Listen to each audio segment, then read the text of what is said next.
Hey beauties, welcome to the Clean Beauty Podcast.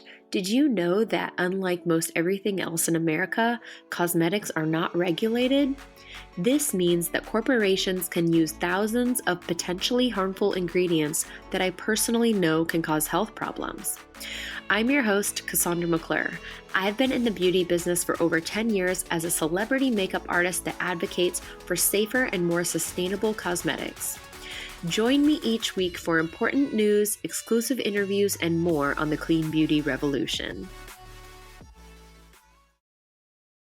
Hello, beauties. Today we have a very special guest out of Oregon, Julie Van Het Reve. She is the founder of Luxe Heavenly Bodies, also known as LHB, Natural Skincare. I'm really excited because a few weeks ago, I received some of these amazing products. They're sitting right here. I'm in love with the dewdrops. There is also an oil that I'm pretty much obsessed with. And then they have a clay like cleanser, and I love anything clay. I'm a sucker and I just love it. And so these products are really beautiful, and I just love that she's from, to me, like anything from Oregon and up is the Pacific Northwest. So I just have to introduce Julie. She's so great, and I can't wait for you to hear her story and hear how this was created and what she did that is different, because as we all know, there's a million skincare brands, and how do you choose and how do you know what's right for you? So we're going to get into all the nitty gritty, but really it's about her story. And I think it's so awesome because I actually grew up with horses. My aunts all still have horses to this day. I used to grow up riding. My second birthday party, I had a pony at my birthday, and so I'm already connecting with her. And we started talking beforehand, and we're already almost 30 minutes over when we were supposed to start because we're just jabbing on. So I would love to introduce Julie. Hello, Julie. How are you? Hi, Cassandra. I'm good. Thank you so much for having me on your podcast. Yes, of course. So let's share your story. Let's go back to the very beginning and tell Okay. them what you told me earlier. Okay. Just to give your listeners a little bit of a background, I started Luxe Heavenly Bodies, or LHB Natural Skincare, about 5 years ago. Prior to that, the way I made my living was actually training horses, specifically dressage horses.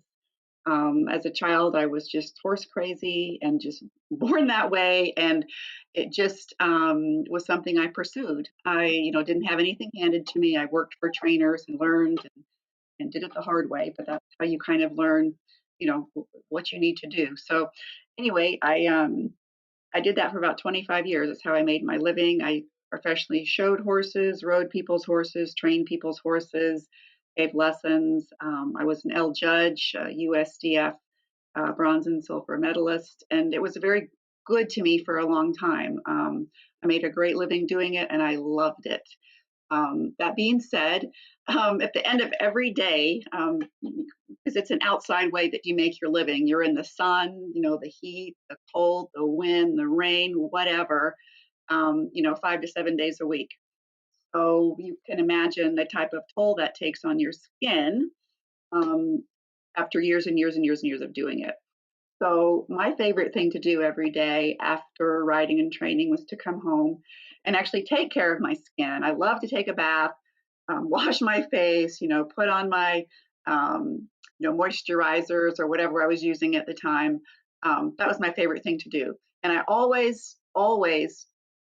wore sunscreen and hats to protect my face from the sun. I would say probably 85% of the time. So some other people that are, still my friends that do this for a living, years of working like that, you don't look very good. You start to look like a leather football if you're not careful. So it was always important to me. I didn't want to end up that way. And you would never, ever look at me in a million years and know that I worked outside for a living or trained horses for a living. I don't have that look on my skin or on my face. And I'm so grateful that I always wanted to take care of my skin. So that being said, about 5 years ago, I stopped training horses for a living, and I just wanted to kind of dabble in this a little bit and make some little products for myself. As another aside to my history or whatever, or knowledge or skills. In college, I spent a lot of time in chemistry classes, organic chemistry, general chemistry, biochemistry, whatever. I had a love of chemistry and science, and was going to go that way, but then I ended up going the horse route. So that being said, I wanted to start making some skincare products just for myself. So I wanted to take the love of, everything natural, organic, botanical, but I didn't want to box myself in a corner or put myself in a corner. I also wanted to incorporate into a lot of these products select bioactive ingredients that actually have proven clinical results. So I did a lot of research on different companies, and there's one specific company out of Barcelona, Spain, that I get all my active ingredients from, and they have clinical proven results for the things that they put out. So I incorporate those peptides, different peptides, into different products that I formulate. So that's kind of in a nutshell how it got started. One thing led to another. I started doing some farmers markets and selling, then an online store. I did some different events. And now I really just sell mostly online, just direct to my customers. I have some estheticians that have discovered my products and use and love them. I have a fairly well-known celebrity makeup artist in New York, also in Miami, that use and love my products, and they promote it for me too, which is great. And it's just kind of turned into a new full-time job. I'm very busy doing it every single day, and we'll just see where this takes us. So that's kind of my story. It's funny because when I went on your Instagram, I always look at the page's tagged posts, and it's funny because most of the tagged posts are uh, people riding horses, people outside, exactly what you were talking about. And there's one woman on there that is on like every single photo, and I was like, but her name's not Julie. Like, who is this Oh, person? she And so tags me a lot. I think it's a girl from Canada. She's not a horse girl. Um, no, but, this girl, Beauty by Carla yeah. Dara, and yeah, and I was like, "Who is she?" Because I was thinking, "Okay, is this her?" And then I figured it wasn't, and then, but there are a lot of horse photos, and I thought, "Oh, this is really cool," and I loved that side, and it's like there's so many different types of people, that use your products, and it's funny that you mentioned that, working outside and working with horses, is hard on your skin. And I think of my aunt Trina, and I love her to death. All my aunts work hard, but she definitely works really hard, and she has a couple horses. She's always had horses, and when I think of her, like sometimes I think of her hands, and they're. I don't think she does all those fancy treatments, or she didn't really my mom and her sisters were just not raised to use a bunch of products and things like that. They worked hard, they worked outside, and we worked along with them, and that's just the way it was. And um so you're right, spending hours and days and weeks and years in the sun really does take a toll on Yes. your skin. So can we talk about your first, product? Because if let's okay, so you were saying that you always use products. You always wanted to take care of yourself. So was there something missing in the products you were using that you were like, "I Well, need to make my." I used to have like an area around my chin and kind of up through my jawline a little bit that was just constantly irritated, or, sometimes broken out. And I thought, well, maybe it's just, from working outside or sunscreen, or I didn't really know. So I had gone to the dermatologist on and off, over a few years, and he would give me something topical to put on to try to address it. And what I came down to the conclusion was that after I started making products and just using these more quote unquote, natural products on myself, literally all of my skin problems went away, and I couldn't believe it. So I haven't gone back to the dermatologist in years. And then I started looking at what was in my skincare. And I've used everything from some maybe from the drugstore to high-end products at a department store. I've bought it all. So, but when I started reading and looking, And then Googling, what some of these things were, I couldn't make heads or tails of most of it. So I just didn't. I just started formulating just really simple, clean things. Started in my kitchen, just for myself, and I was just intrigued. I just loved it because I always loved, chemistry lab and stuff like that in school. So I just really liked it. So I just started reading. I started educating myself, just learning everything that I could, and just making simple things basically at home. Um, and that's really how it got started. But my skin problems, I could not believe it just went away. I think just because there are so many irritating ingredients can be in some of, you know, skincare that's available to the masses, from high end to low end, whatever. Because if you think about it, um, all the situations that product has to withstand, I think it, is part of it, and it has to be broadly, used on a wide variety of people, maybe all over the country or all over the world. Um, and then different, I guess, I don't want to say chemicals because everything is a chemical, but different chemicals or preservatives or different things that might irritate people's skin in some way. Now preservatives are necessary in any product that's going to contain water, but there are preservatives that are, EcoCert approved or approved, in the EU. So that's a whole nother story. But um, yeah, I mean, that was really just a wake up call for me. And then I just thought, wow, you know, if I like it this much, maybe somebody else will too. So I just, um, started with probably, I don't know, maybe 3 or 4 different products that were just very simple and just kind of went from there. And then it expanded first into my garage. Now I have in my own, I have a separate office space and studio and lab, now for Lux Heavenly Bodies. So it's just kind of evolved from that. It's fancy. You have your own lab. So yeah, I mean, it's just where everything is manufactured, everything's formulated. It's like its own separate, um, basically, kitchen area. Quite frankly, we have all of our ingredients stored, and then where we, manufacture and make everything, and bottle everything, and shelve everything, and then an area where we ship everything, and so on. So yeah, it's kind of neat. If you would have told me I was going to do this 10 years ago, I'd have never believed you in a million years. But it's been a journey for me. I've loved it. I'm so glad I did it. Um, and I think I was right. I mean, not only did I like what I was coming up with, but so did a lot of other people. So, and now, as you know, this clean beauty quote unquote revolution is huge. People have access to so much more information than they ever have before, and you have the whole idea behind, people eating cleaner, eating greener, knowing more about their health, and that also turns into what am I putting on my skin? What am I putting in my home? Um, that sort of a thing. So I think it's a great time, for this, and I think there's room. I think there's room for anybody. If you want to do anything and do it well, there's room for you. That's how I feel. So I don't feel like I'm competing with anybody. I'm just doing what I like to do. And if people love it, that's great. So, and they do. So I'm very happy. So anyway, How do you keep everything clean and green? quite a bit of research, not beyond just where it comes, where I might purchase it from, but I try to go beyond that and find out, where do they get it from?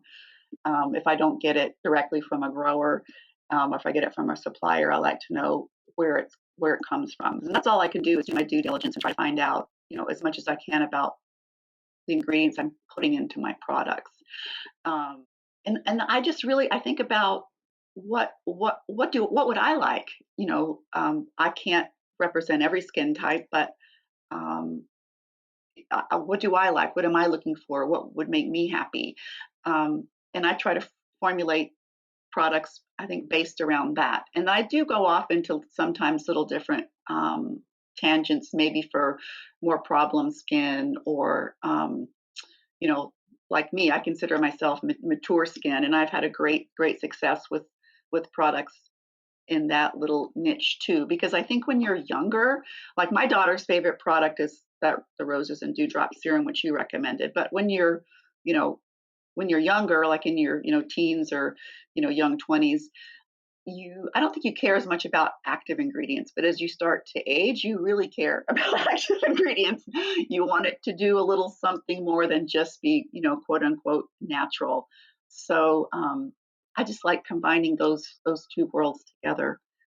Like for me, I do like active hyaluronic acids. I didn't really know about them until last year. And I know you have, I used it last night before I went to bed. And I usually use the peel from Beauty Counter because I know there's a lot of different acids in there and it's very high powered. But for me, I have a lot of um like pores around my nose, on my chin, they're starting to come up, even on my forehead a little bit, but mostly on my nose. And so when I wear makeup, the dirt and everything gets trapped in there, and then I feel like I have blackheads. Like I could see them, I could feel them, it feels horrible. So I feel like I'm doing it more and more where I'm using an acid to break them down, whereas before I would do extracting and I would go get facials, and I still do. I mean, it's nice to get facials, but you shouldn't really be sucking or pulling them out with pore strips and all of that. I think what you want to do is actually more exfoliate and cleanse, because when you have all the dirt and debris and dead skin cells falling into your pores, that's what's going to create more, bacteria problems. Uh, Oh my god, I've been cleansing, like I cleanse now with like and 3 different cleansers. I would just make sure that clean your skin well. I would exfoliate so that you're getting rid of those dead skin cells and that, bacteria, whatever else is sitting on your skin, and even in the morning, because when you wake up, you've been sleeping for, you know, 8 to 10 hours. So it's really important that you clean your skin in the morning before you put anything on, so that you're getting rid of all that, the dead skin cells and different bacteria that's been sitting on your face and from overnight. Um, that's from what I learned to know. But everybody's different. So that being said, I would try. That's what I would do, and I would just try maybe a gentle peel or a gentle daily exfoliation, something that's very gentle. And it's back to go to the hyaluronic acid. That's really more of water retention. Hyaluronic acid. There's different forms of it, but it basically holds a lot of its own weight in water, up to 1,000 times its weight in water. So it's an oil-free way to moisturize. So if you have a problem with too oily skin, that might be a type of moisturizer you might want. But there's different things you can do with it. You can incorporate hyaluronic acid into serums, into creams, into all different kinds of things. So there isn't just one use for it. Light moisturizer, right? That's what I like it for. Just a nice way to moisturize your skin without putting extra oil or anything on your face if you're sensitive to certain oils. And even if you have oily skin, that's a misnomer. Okay. You I still love need oils. oil. So if you do have oily skin, I mean, some people say, "Well, I don't want to do that." Then that's fine. Then you can do something different. But you actually need moisturizer. You need different, and there's different types of oils that break down sebum or break down the excess oil from your face. Like jojoba oil is great and is known for doing that. Um, but it's just a misnomer. If you strip your skin too much and irritate it too much, and you are prone to having oily skin, you're just going to make your skin want to produce more oil. So you got to be careful that you don't strip that, barrier, that natural protective barrier that's on your skin, when you cleanse your skin. I don't know if that helps at all. And I'm not an esthetician, but general basic, a little bit of information. Good. So what do you think has been the hardest part about starting a brand, a company like you have? It's just a long, slow road, like most everything is. There is no such thing as overnight success. When you really talk to people who are successful, there's a whole story behind, how they ended up where they are.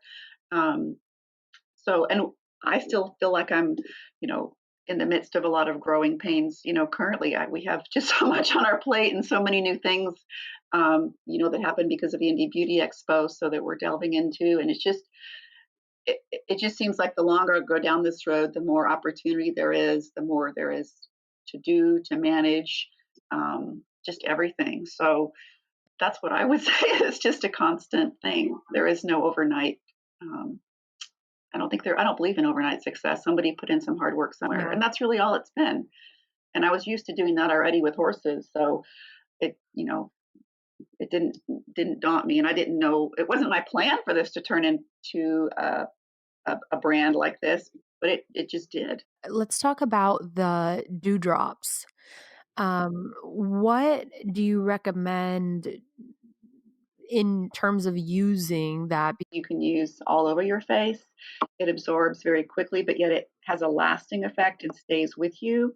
So you can use it, just as a light daily moisturizer, whether you like to use it in the morning or whether you like to use it in the evening. It's really up to you. Some people like to use something heavier or something with, a more active ingredient.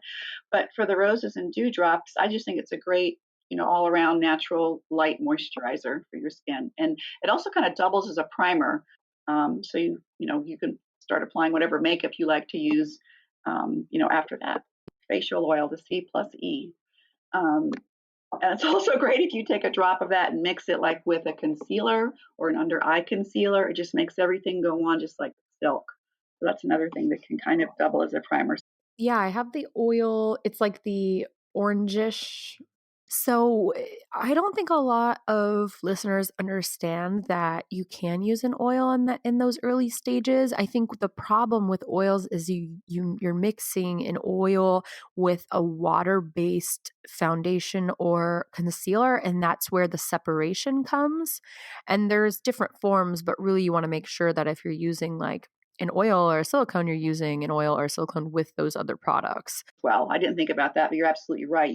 Something oil and water isn't going to go. I mean, you can make a little mix in your hand and emulsify it together, just like with salad dressing is the same thing. When you shake it up, it mixes together, and then eventually, after a few hours, it might separate again. So I guess you just have to just try it and see. But that's how I like to use it a lot. So, would you know Clove and Hallow? I love her stuff. Oh my goodness, it is really, really, really nice. I met So, and I them. don't do makeup, so that was just I was so happy I bought some of her things when I was there, and the quality is just outstanding. So, yeah, I think that's going to be my new go-to choice for me. I have to give a special thanks to the founders, Nader of the Indie Beauty Expo. Mhm. They were so open and welcoming to have me there in the podcast. I tried to get around a little bit, but I was stuck in my booth most of the time. But it was huge. It was a big show. A lot of great vendors, and it was packed, and it's just a great. It's a great place to be if you are an indie beauty brand and want to try to grow your brand. It's what a great place, and what a great thing that lady has really put together with her team. It's amazing. Yeah, yeah, she is amazing. I think every indie brand should go to at least one show and experience all of Oh, that. did you? Jillian Great. Wright is the co-founder, and she was so sweet. I got to do her makeup, and she was so great, and she was so open to feedback, to giving me feedback on my lash tool that's coming out, and just hearing her story and how she had a brand, and then she had her own line of products. So she had her own like little salon aesthetics place in New York, and it grew. She had a frustration, and she made her dream come to life of having an expo to highlight indie brands. And so it's connected me with all kinds of people like you and so many other Oh, brands and I yeah. women, some men. But I've just been getting so many PR packages lately of all the brands that I saw, because they were handing out little tiny samples. And so they're all like, "Here, let me send you the full size. Let me send you our line." And it's been Yeah. so Yeah, awesome. it was just a wonderful opportunity to be there, and, and like I said, we had met so many great people, have some great new opportunities that we'll see what comes of it.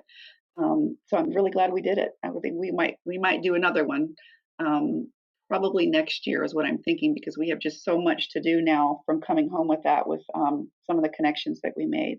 Tell us Particular about it. What are you working stores. on? Exactly. We did have some stores that came by and were interested, but I think we're going to launch on Amazon. We talked with the people from Amazon, and we can be in their indie beauty section. You have to be in one of the indie beauty shows to get accepted to be in there. So they emailed me before the show, and we took the time to meet with them. And so I think we're going to do that. So we'll be launching on Amazon soon. So we'll be in the normal section as well as the Indy beauty section, which is more important to me. Um, Somebody else that I think we're going to work with is a lady who is connected to all kinds of buyers from over 2,000 plus buyers she has in her database in retail, resort spas, medical spas, to apothecary, whatever. And she loved our products and had already been asked by some different stores about them. So I think we're going to partner with her. And basically, what she does is I think it's called Market by ROI. Sorry, she's with Beauty Um, Independent? and she's, Or I guess, been in the beauty industry for 25 years or so. And now she's kind of like a link between, you know, the brands and the stores. So if you think about it, like how do you get found? Well, you can do the Indie Beauty Expo, and yes, that's great, and I loved it, and it let me meet a lot of wonderful people. Um, and then as far as for stores, how do they find us if they're interested in us? So she has an online digital store, and she can walk her buyers through and tell them about the different products and kind of see what who fits with what. So we're going to partner with her as well and see where that takes us. So those are two things that we're doing for sure. And then we had somebody else that sells in Europe was interested in representing our brand over there. wow. And that's a whole nother rigmarole to do that, but that's a possibility. So we'll think about doing that. Yeah, I was definitely one of the only makeup artists slash influencers there. There's a couple, I think I was one of the only podcasters other than the ones that were on the panel, but I got to sit front row both days and talk to everyone and meet everyone. And it was really great. And like I said, I got to work backstage and work with everyone at Beauty Independent and the show in general, and then go to the expo. And I just did one day of the first expo, and by the second day I was just done because I had just spent a few days going to Beauty X. So, but I really understood after the first day why they had a second day for press to go in early, because once those doors are open, you get a different vibe from everyone because they don't know. Even though I had my badge on, they were like, "Oh wait, who are you?" And because it's different.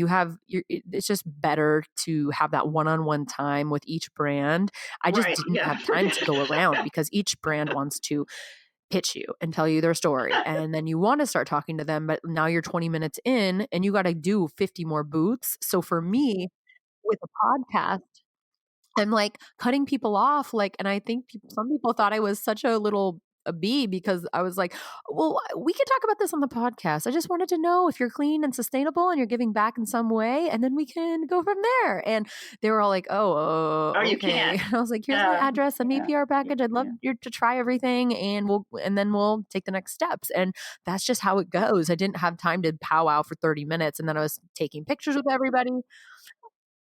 Yeah. So I was like, okay, now I understand why there's 2 days of early press entry, because you kind of need that time if you really need to go around to every brand. And some brands, okay, I knew right away, like, I'm just going to pass that one. I know that they're not clean, like nothing against them, but I'm Like we've talked about, in Europe, I think it's over 1,400 different types of ingredients are banned in EU cosmetics. Or if you want to sell over there, it's just super, super clean. And over here, it's just not quite the same. And it doesn't mean that, I think everything's super harmful or super dangerous. It's just not as well, yeah. I don't know, well vetted or well regulated. And then, of course, I think over time, we found out that there are some things that are harmful that maybe at one time that we thought. So, for example, different emulsifiers, you might use, obviously I don't use any fragrance, that's a big no-no. And just different additives that you can put in that might do something, but that aren't considered, clean by today's standards anymore. So I don't use, if it's banned in the EU, I don't use it. So it's just very simple. There's always an alternative or a different way you can do it. So that's kind of where we are. And I'm glad I've taken that road, and I can confidently and proudly say that we are Mhm. a clean skincare brand.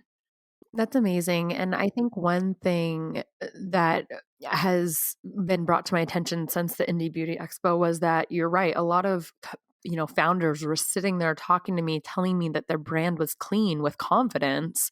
And then I pick up a package, turn it around, and the fourth or fifth ingredient was fragrance. And I said, "Oh, but your product has fragrance." And they're like, "Oh yeah, but it's good, it's fine." And I was like, "Wait, what do you mean it's good? What is in it?" And they were like, "Oh, well, it's natural." And I'm like, "Well, then it would say essential oils are natural." And I was actually teaching them. So I'm sure you were in the same position. I don't think anyone is trying to be harmful. I I, don't think anyone is yeah, trying to hurt anyone or have, unknown ingredients in their products. there's They just there's didn't know.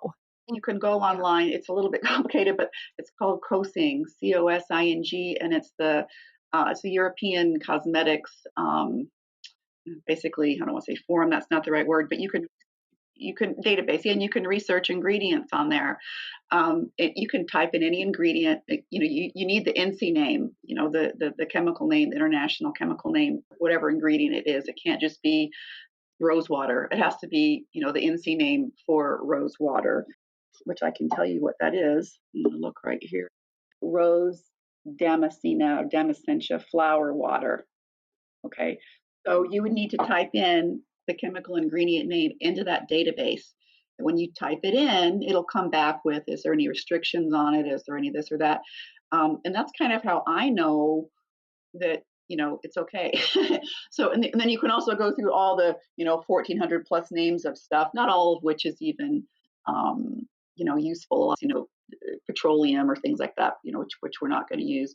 But that's how I do it. Or you can look up on, a lot of people hate EWG for different reasons, but you can look up on there and you can get, a number back that's based on different things. So if you go to EWG, I think .org, you can, look up ingredients on there as well. But the real definitive answer for me is going to be the European Union, COSING database, where you can actually research, exactly what you need to know. It's interesting that you said a lot of people don't like EWG because I thought that I just wasn't using it right or something because I have their app, EWG, Environmental Working Group. Everyone told me to use that over Think Dirty. I've always loved Think Dirty. It's been on my phone for over 5 years and I just love it. And then I learned about EWG. So I download it. Every time I have to look up a product, I type it in and nothing ever comes up. It never works for me. I don't know why other people don't like it, but I love your take on that and why some people don't like that. And honestly, from my experience, I always look to my best friend, my mom, and like one of my cousins or other friends. And when they pick up a product, they might scan the barcode. I think that's a very good Mhm. way to kind of sift through all the BS is just scan the code. If it comes up, if it's dirty, if it's, 5 or over, like just put it back and get something else, shampoo, conditioner, whatever, you're trying to find something new.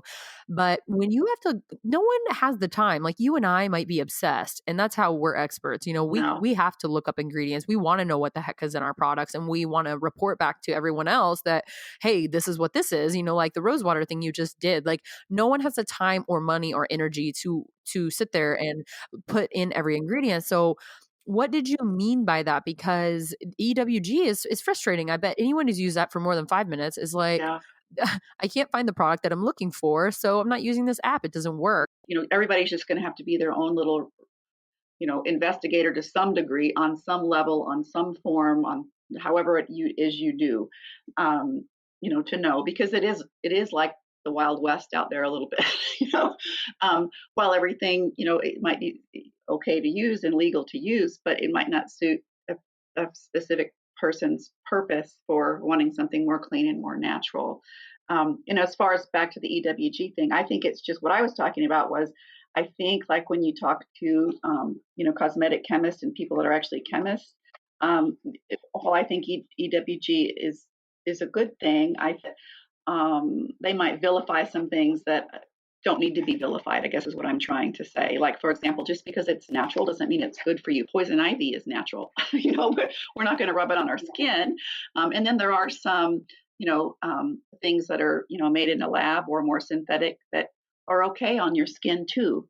So, it just, That's what I meant by that can be kind of confusing to people. So for people that want to go on a witch hunt or vilify somebody or something, I think you don't always have full information. So I think you always just need to be careful. But I just think, when you're looking and shopping for products, I think we all just have to do the best that we can and trying to find out, like whether it's just as easy as turning over the bottle and reading the ingredients, and if you're comfortable with it, then great. Or like I said, for example, on my website, it's lhbskin.com. It's just right there. We just have, you can read about our ingredients and read about what we don't use. So if it's not allowed in the EU, we don't use it. And that's kind of all you need to know if you really are into clean beauty, green beauty, because that's, I think, where that standard basically is. That just because it's in a bottle and it's for sale doesn't mean, it's necessarily the best thing for your skin. And there's just so much more information available today now, and it's great. And you can find out if you want to.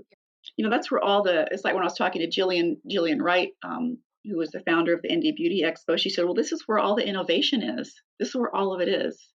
Like, for example, I had Rodan and Fields stop by my booth, and I told her that, and they were interested in some of my products, and I actually gave them some of the products, and they said, well, if it's something that we like, we might be interested in licensing it or something. And anyway, and I told her that, but she was like, well, be careful, just because she says we've had a problem with, different formulators coming in because they know this is where all the innovation is and this is where it happens. Which I think is interesting. But it's true. It's the truth. It isn't just, the big brands, having success at this anymore. So I think it's just it's innovation. It's wanting to put something good out there, and there's obviously a reception for it and a need for it and a love for it. So that's why we all can find our way as we go forward, because there is people that want better products, good products. Oh, yeah. Yeah, I was just at the EWG pop-up in San Francisco a couple days ago with my good friend who is coming on the podcast a little later today, and she works at Beauty Counter with me. And so we went, and one of the first signs that I see is Garnier Fructis. And I said, oh, isn't Mhm. that like illegal to use someone else's name? Like, and it was a new logo. It was not the normal Garnier Fructis logo I was used to seeing. Yeah. And I was like, how are they at EWG? So I looked it up, and Garnier or Garnier, however you say it, reformulated to be approved on EWG. So the big brands are catching on, and it's beautiful to see, because at the beginning of all of my struggles with because I'm here today because I had a lot of medical issues, and I didn't know what was wrong with me, and then I found out that I'm allergic to fragrance and very sensitive to a lot of cosmetics, and most of them were drugstore products or from Sephora, which is very expensive. And so I had a mixture of both, but almost everything I had was toxic. I threw out almost $5,000 worth of product in my I home because I'm a professional makeup artist. So I had my whole kit full, and I had my whole vanity full. Like, I have a big, huge impressions vanity and everything in there. I only kept like 40 products out of the like 2,000 or something that I had. So, and same with my shower. I had Garnier, I had Victoria's Secret, I had Bath and Body Works, I had like all these things just filled with fragrance, and when I saw that there, I was like, wow, the big brands are finally, they're coming around, they're getting cleaner.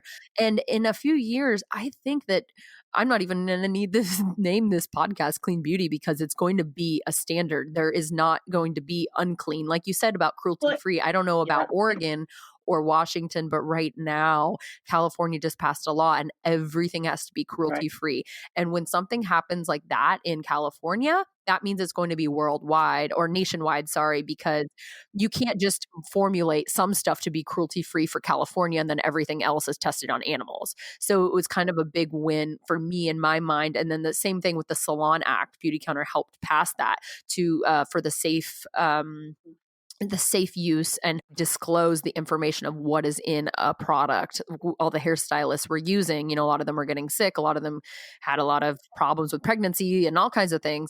And so they passed that act, and that's also in California. So now I'm thinking, okay, now all the hair care brands are going to have to reformulate because there's no way they can get away with putting formaldehyde in hair dye and all these things. And so it's changing. It's really happening, and it's so beautiful to see. So I'm glad that people like you are making amazing brands that'll be in places Right, like Credo. right, And exactly. you're voting with every dollar that you spend, whether you believe it or not. When you go in Walgreens and you buy an eyeliner or you buy a lotion and it has fragrance, you're telling that company that it's okay and that you're going to keep buying from them. But when you stop and you run out of lotion and you say, you know what, let me look Mhm. on Think Dirty, or Absolutely. let me ask Cassandra, let me ask a friend what clean Yeah. lotion they're using. Is it a few dollars more? Okay, but it's way more healthy for my family. Like I can make that switch. It's my health. It's my wellness at the end of the day, right? Like cancer is going to cost you way more than saving $2 on lotion.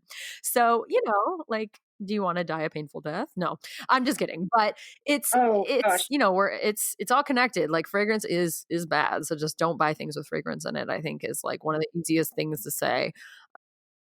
But if there's any plugs, shamelessly plug everything that you have. I know you mentioned your website. I know you're on Instagram. I'm following you. At LHB Skin, and it's the same on Facebook at LHB Skin.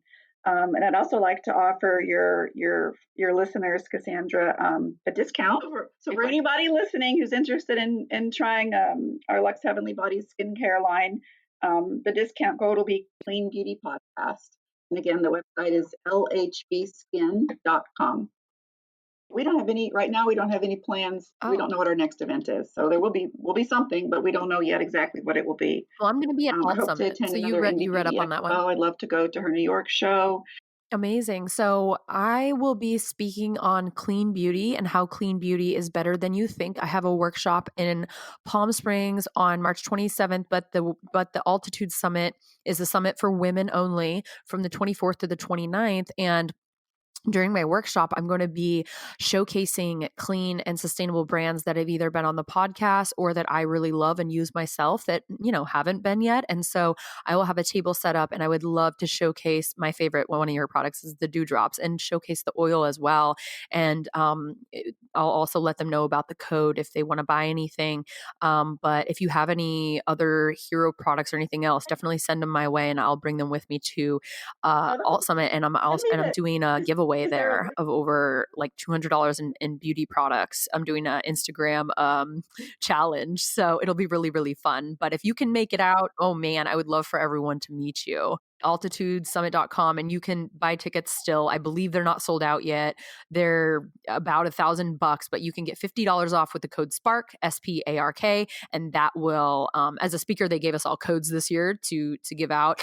And anyways, I'm really excited to showcase clean beauty. I'm the first speaker to ever. They've been doing this 10 years and they haven't really had anyone on clean and sustainable beauty. So I'm super excited for my talk and workshop to show all the women that clean beauty is easy, and it's not that expensive and it's not that hard to okay? transition. So I'm super super happy. And we'll have Lux Heavenly Bodies there. So yay. I just feel like I could talk to you for hours. Next time I'm in Oregon, I'm going to stop by. And if you're ever down in Palo Alto, give me a shout. Thanks for tuning in. And don't forget to head over to iTunes to review, rate, and subscribe to the channel. Until next week, stay beautiful.